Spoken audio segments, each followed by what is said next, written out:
Our big story right now at noon, gunfire rocking two DeKalb County neighborhoods, leaving two men dead, one in Stonecrest, the other in Clarkston. Atlanta News First, Don Shipman is live with the First Alert breaking news tracker outside of the Clarkston Police Department. Don, Clarkston police made an arrest in this case.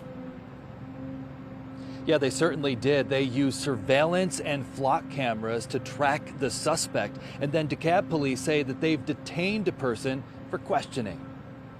Two neighborhoods, two crime scenes. If you live in Stonecrest or Clarkston, investigators spend hours there looking into two deadly shootings.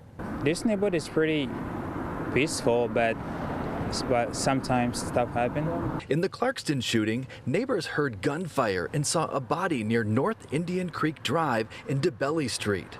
Officers taped off the parking lot of the Clarkston food market. The medical examiner responded to the scene.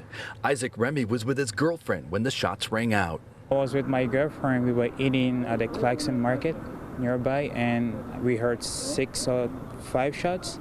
And we heard a bunch of sirens going on. Several evidence markers dotted the pavement. Clarkston police used flock cameras to track down the suspect, identified as Denisha Everson. They say the 42-year-old was in possession of a handgun believed to be used in the deadly shooting. The victim, a 61-year-old man. He didn't deserve to die, though. Just miles away in Stonecrest, crime scene investigators collected evidence and went in and out of a home in the 2000 block of Charter Lane. A neighbor says they heard screams coming from inside the home around midnight. DeKalb police say they arrived to find a man shot dead.